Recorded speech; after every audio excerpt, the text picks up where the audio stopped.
আজকে আমার ব্লগটা শুরু করলাম বিকেলবেলায় জায়েদের বাড়ি থেকে। এখন ঘড়িতে বাজে হয়তো বিকেল 5টা, আর আমি যখন বাড়ি থেকে বেরিয়েছি তখন 5টাই বাজছিল। এখন হয়তো 5:10-15 হবে। আজকের ভিডিওটা স্কিপ না করে কিন্তু পুরো ভিডিওটাই দেখতে থাকো, অবশ্যই কিন্তু তোমাদের ভালো লাগবে। কম বেশি বন্ধুরা তোমরা যারাই আমার ভিডিও দেখে থাকো তারা কিন্তু অবশ্যই জানো যে এই কিছুদিন আগে ননার বার্থডে ছিল। তো ননা বলতে হচ্ছে আমার জায়ের ছেলে। তো ননার বার্থডেতে কি কি গিফট পেলো ননা সেই নিয়ে আজকের ভিডিও। চলো বন্ধুরা, রিঙ্কি তো খাট থেকে একটার পর একটা গিফট বার করে দিচ্ছে, আমিও দেখি আর তোমরাও দেখতে থাকো। প্রথমেই এই গাড়িটা দিয়ে প্রথম গিফট দেখা শুরু হলো, আর এই গাড়িটা কিন্তু অনেকক্ষণ আগে থেকেই বার করে দিয়েছে, তোমরা দেখতে পাচ্ছিলে। তো এই গাড়িটা দিয়েছিল কিন্তু দাদার বন্ধুরা। সেকেন্ড এই গিফটটা বার করছে, এই যে এই গিফটটা তোমরা দেখতে পাচ্ছ, এই গিফটে কিন্তু আমি প্রথমেই দেখলাম এই গিফটটার নাম হচ্ছে ক্যালকুলেটর স্লেট। তো এখানে পেনের মতো এটা লেখাও যায়, আবার ওইখানে ওটা টাচ করে ডিলিটও করা যায়। আর এই গিফটটা দিয়েছে ননার স্কুল থেকে একটা স্যার। আরে বাহ, এই গ্লাস বাটি সেটটা কিন্তু দেখতে বেশ লাগছে।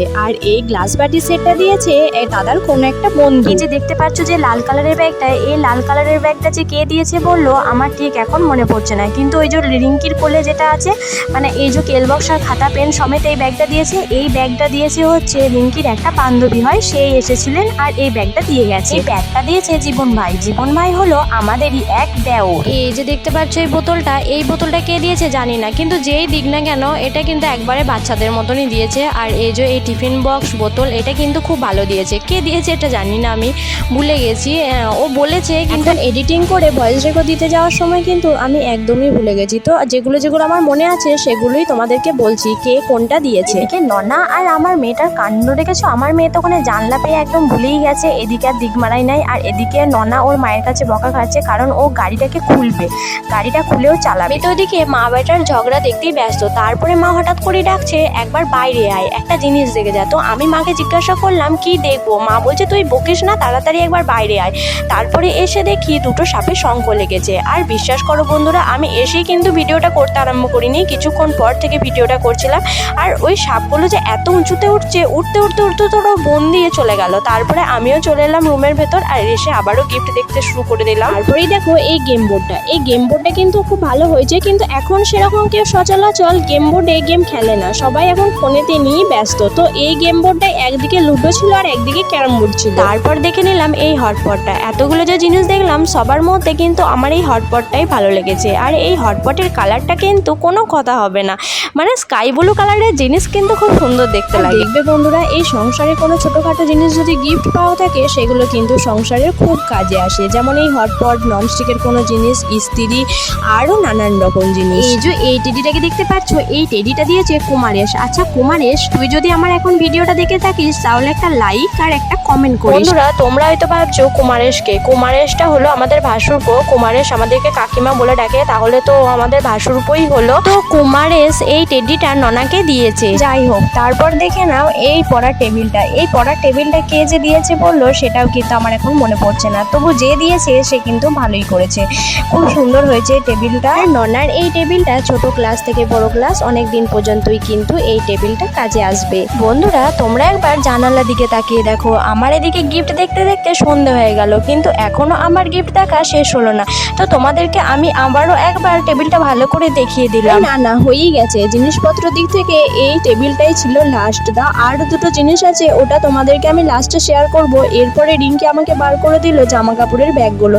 তো ননার কি কি জামা পড়েছে সেগুলো তোমাদের সাথে একটু শেয়ার করি চলো। এই জামা কাপড়ের জিনিসপত্রের মধ্যে সব থেকে বেশি কিন্তু এই জামা কাপড় আর টাকাই বেশিরভাগ পড়েছে। আর জামা কাপড় জানো 3টে ব্যাগ পুরো ভর্তি হয়ে গেছে, এত জামা পড়েছে। তো সেই জামাই আমাকে বার করে দিয়েছে, এখন সেই জামাগুলোই আমি দেখছি। আর টাকা পড়েছে প্রায় 5,000 টাকার মতো পড়েছে, আমাকে রিঙ্কি একবার বলছিল। তো 5,000 টাকার মতো পড়েছে। ননা সেই টাকাগুলো কিন্তু এখন ননার ভাড়ের মধ্যেই ভরে এখন রেখে দিয়েছে। তোমরা যে এদিকে দেখতে পাচ্ছ ননা যে জামাগুলো পরেছে সেই জামাগুলো কিন্তু দেখতে সুন্দর, আর ননাকে এই জামাগুলো পরলে কিন্তু খুব সুন্দরই লাগবে। জামাগুলো কে কোনটা দিয়েছে সেটা কিন্তু আমি এখন এখন জানি না, বিশেষ জানি কিছু কিছু, যেগুলো আমাদের ঘর থেকে একটা দেওয়া হয়েছে, আমার বাবা একটা দিয়ে গেছে, আর কে কোনটা দিয়েছে কিছু কিছু আমি জানি, তাছাড়া আর কিন্তু কিছু জানি না। কারণ রিঙ্কি তখন আমার কাছে ছিল না, দাদা এসেছিল, দাদাকে খেতে দিতে গিয়েছিল, তাই ও আমাকে বলতে পারিনি। আর আমারও বললে হয়তো আমারও মনে থাকতো না, তাই তোমাদেরকে বলতে পারছি না। যেগুলো আমি জানি, যেগুলো আমাদের মধ্যে কেউ দিয়েছে, সেগুলোই আমি তোমাদেরকে বলছি। তোমাদেরকে কে কোনটা দিয়েছে সেটা বলতে পারছি না ঠিক কথা, কিন্তু দেখো এখানে জামাগুলো দেখিয়ে দিচ্ছে। আর জামাগুলো তো আমার খুব পছন্দ হয়েছে, কালারগুলো কিন্তু খুব সুন্দর লেগেছে। আমি যে এই ভিডিওটা করছি দেখো,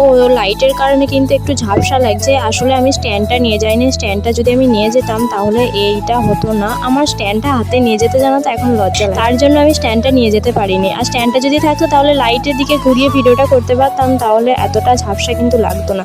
তো যাই হোক, তোমরা একটু কিন্তু মানিয়ে নিও। দেখো এই জামাটা, এই জামাটা দেখতে পাচ্ছ, যে তোমাদেরকে দেখালাম না একটা লাল কালারের ব্যাগ, লাল কালারের ব্যাগের মধ্যে খাতা, কেল বক্স আছে। ওই যে বললাম যে রিঙ্কির বান্ধবী দিয়েছে, তো ওই বান্ধবীটাই এই জামাটা আর ওই লাল কালারের ব্যাগ সমেত ওই খাতা, কেল বক্স এগুলোই সব দিয়েছে। আর এই যে লাল রঙের যে গেঞ্জিটা দেখতে পাচ্ছ, এটা দিয়েছে আমার বাবা। তো গেঞ্জিটা কেমন হয়েছে একটু কমেন্ট করে জানিও। লাল কালারের গেঞ্জিটার কথা তোমাদেরকে বললাম, এই গেঞ্জিটা কিন্তু আমার শ্বশুর বাবা দেয়নি। তো তোমরা হয়তো সবাই ভাববে বাবা বলছি বলে হয়তো এখানকার বাবা, তো এখানকার বাবা নয়, আমার ওখানকার বাবা এসেছিল, বাবাকে নিমন্ত্রণ করা হয়েছিল। তো আমার বাবা এসে এই গেঞ্জিটা দিয়ে গিয়েছিল। তো আমি গেঞ্জিটা যখন দিয়েছে তখন আমি দেখিনি, আমার বাবাকে আমি জিজ্ঞাসা করলাম যে বাপি তুমি কি রকম জামা দিয়েছো? তো বাপি আমাকে বললো যে একটা গেঞ্জি দিয়েছি, দেখবি তোর ভাইয়ের এরকম আছে। তো আমাকে ইঙ্গিত দিয়ে বলে দিয়েছিল, তারপরে আমি বুঝলাম হয়তো এই গেঞ্জিটাই হবে। আমাদের বাড়ির এখান থেকেও একটা শার্ট আর একটা জিন্সের প্যান্ট দেওয়া হয়েছিল। তো প্রথমেই আমি ওই শার্টটা দেখে নিয়েছিলাম, আর আমাদের যে শার্টটা দেওয়া হয়েছে ওটা ননার আর একটা শার্ট আছে বলছিল। বন্ধুরা তোমরা তো এখানে দেখতেই পেলে যে ননার এখানে কত জামা পড়েছে, এত জামা পড়েছে যে আমি যদি এগুলো দুর্গাপুজোর জন্য সেল দিয়ে দিই একটা চট পেরে বসে, তাহলে কিন্তু আমার সেই বিক্রি হবে।